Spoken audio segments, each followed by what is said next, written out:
Hey, welcome back to another episode of Guns and Guitars, and today I have a really rare unicorn of a rifle to show you. This is the Henry Long Ranger, and this has got to be the most feature-rich lever action rifle that I've ever seen in my entire life. There's a lot to be excited about this thing, so stick around. I'm Dan, this is Guns and Guitars. Let's get started.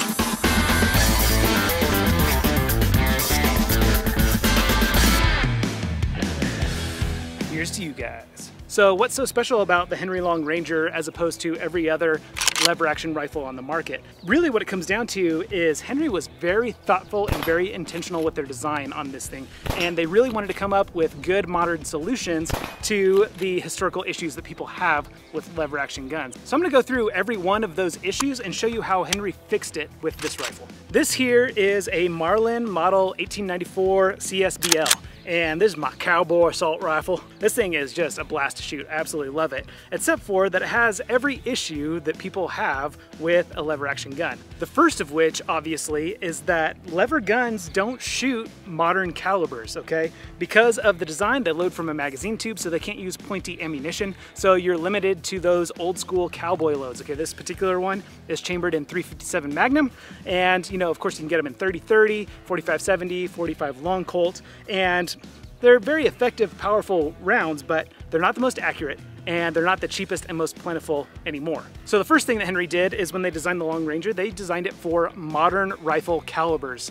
This particular one is chambered in .223, which is one of my favorite calibers of all time. These things are also available in .243 Winchester, .308 Winchester, and even 6.5 Creedmoor if you really want to get out there and reach out and touch something. Now you might be thinking, Dan, you just told us that lever actions can't be in modern rifle calibers, especially pointy calibers like a .223. Well, that right there brings me to the next issue that I want to point out that the Henry fixes. Now you'll notice on this Marlin that the magazine tube comes all the way out to here, and that's so that you can store all the way up to, I think, 6 rounds of 357 Magnum, 8 rounds, I think, of 38 Special, so fairly high capacity, which is one of the advantages to a lever gun over a bolt action. But like I said, you're limited to just your cowboy calibers, and while it is high capacity and you can do follow-up shots really fast, reloading it is terrible.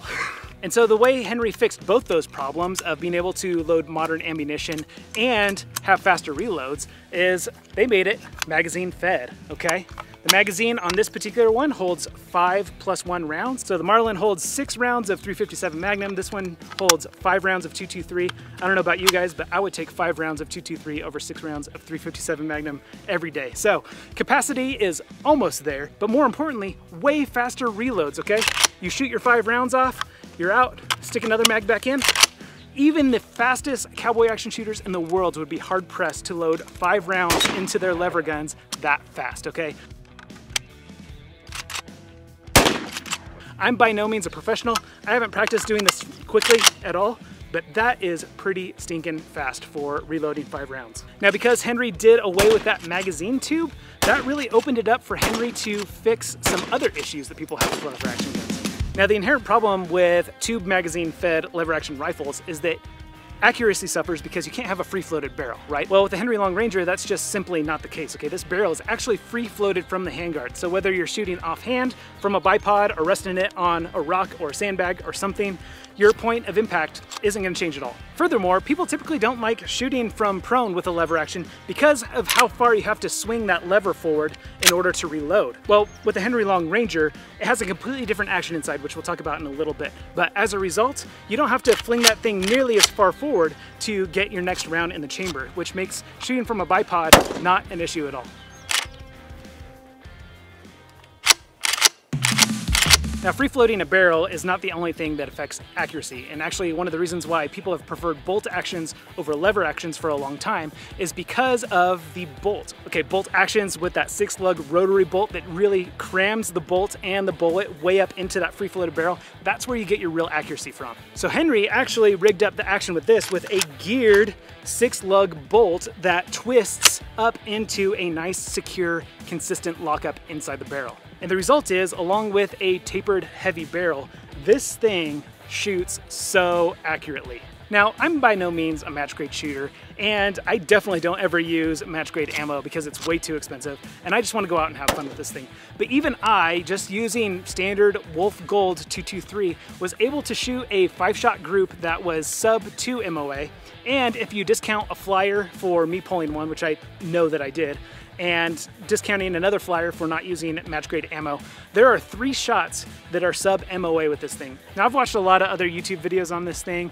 and read a lot of blog posts and things, and when people put match grade ammo on this thing, they get sub MOA accuracy, no problem with it, and I believe it. I mean, this gun definitely shoots better than I do, and the optic that I have on it definitely shoots better than I do. If you haven't seen my video on the Bushnell Forge 2.5 by 15, my buddy was able to ring steel out to 900 yards with this optic on his 6.5 Creedmoor. So if you're to pick up one of these in 6.5 Creedmoor, that's the kind of distance you'd be able to shoot with an optic like this. And I think when I reviewed it, Bushnell was selling these things for like $850, and now you can get them for like less than $400. So this is an excellent optic if you want to get into the world of super long range shooting. Now, naturally, as is the case with pretty much every lever action gun, the trigger on this thing is just beautifully crisp. Oh man. Oh. Ugh. I don't know how many times I'm gonna do that. It just feels so good. It just breaks like glass. It's gotta be like a 3-pound pull, maybe 3.5-pound pull. I don't think I'd want anything lighter than that. Maybe if you are a match grade shooter and you are gonna be shooting out to 1,000 yards with one of these things, you might wanna have a trigger job done to get it down to 2 pounds. But for me, that 3 pounds, oh, it's sweet. Oh, it's sweet. Oh, I can't wait to get back to the range to shoot this thing again. As for the fit and finish on this thing, I mean, aside from it being manufactured to extremely tight tolerances and getting that firm lockup, and of course, that amazing trigger pull, it's made out of American walnut, and they put this really beautiful satin sheen finish on it, which is awesome. Doesn't reflect a lot of light. Same with this matte black coating that they put on the receiver. So this thing would make an excellent hunting tool. You know, it's not gonna give away your position. It's very discreet looking and unassuming. And they've got this laser etched checkering that really makes for a good, solid grip. I mean, even in adverse conditions, if it was really wet or humid outside, you would have no problem holding onto this thing. It's available with or without iron sights. I got it without iron sights, and this is really vain of me. I got it without iron sights just because it looks a lot cooler. I mean, it kind of makes it look like a cheap Walmart air gun when you have those sights on there. So I think without the sights, I knew that I was gonna be putting an optic on this thing anyway, so I didn't see the need for having iron sights. Now, I think Henry really nailed it with fixing all of those issues with your typical traditional lever action rifle, and I absolutely love this thing. I've just had a blast shooting it, so thank you to Henry for sending me this rifle for review. I've had it for about 10 months now. I think at this point I'm just gonna call it mine.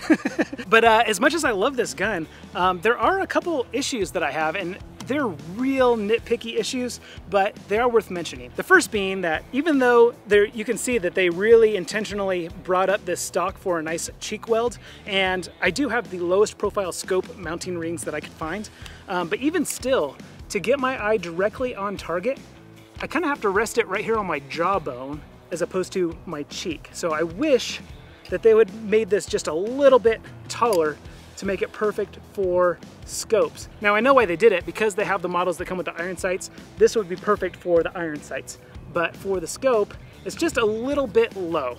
And so I'll probably end up putting a cheek riser on it, but I mean, this American walnut stock is just so beautiful. It would just be a real shame to cover it up with a pad like that. So I don't know, I'm back and forth on the issue, but like I said, super nitpicking. The other thing is the magazines, okay? As I've been testing this thing, I've been dropping the magazines in the dirt. I always do that whenever I review a firearm. You know, I really think that that's just kind of a basic test, is if a magazine can drop in the dirt, you can pick it up, reload it, and reuse it without issues, then it's a good design. Well, these, every once in a while, the base plates were knocking loose, and I didn't realize it when I was reloading them. So I was having issues sometimes when I went to go load it, that the magazine wouldn't seat properly, and I couldn't figure it out. And that's definitely something you don't want to be dealing with, you know, if you're trying to get reloaded in order to pick off your game that you're after, or, you know, if, God forbid, you're caught in a firefight with this thing. You just don't want to be dealing with that. So I think that's kind of a design flaw issue, that the magazine base plates can slide around a little bit. But once I knew to look for it, it was a really easy fix. The other issue that I have is also magazine related, and again, this is being really nitpicky, but basically, I just wish it held more than 5 rounds.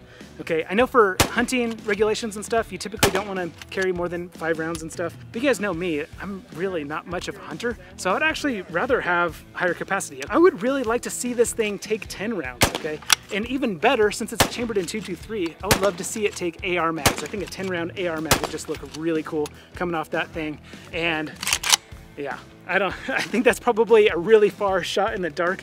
I don't think Henry's gonna be rigging these things up to take AR mags anytime soon, but just an idea. But I think that's it. I mean, other than those 3, you know, real subtle nitpicky issues, I think Henry did an excellent job with this thing. I think it's a very thoughtful design. I think it's a major breakthrough for lever action technology, which sounds weird saying because, you know, when you talk about modern technology, you don't think lever action. But, you know, Henry, they have their really strong American heritage history with lever guns, and I think it's awesome that they're continuing to develop it even in this modern era. But even still, you're probably thinking, I mean, if you know me, you know that I'm not really much of a hunter and I'm not really much of a long-range shooter. So why would I even want a gun like this? Well, those of you who know me know that I absolutely love my AR-15s. I think that they are just the most fun to shoot. I think they're the most awesome modern sporting rifle that you can get, and they are just so much fun.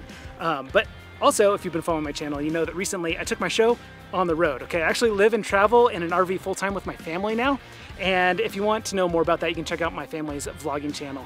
But as a result, AR-15s not super friendly for crossing state borders, so I just can't take them with me everywhere I go. So this is a really cool modern solution to being able to have a .223 rifle that has quick follow-up shots and fast reloads, and is also 50 state legal. You can take this gun anywhere in the United States. You can actually even take this gun to Canada. So when my family and I want to take our rig up to Canada, as long as I file the proper paperwork, there's no reason I can't take this into that country as well. So that's why when I saw this gun, my jaw just dropped, because I didn't know something like this existed. But if you're like me and you are interested in AR-15s and cool budget accessories for them, definitely check out that playlist right there. I'm Dan, this is Guns and Guitars, and I will see you in that next video.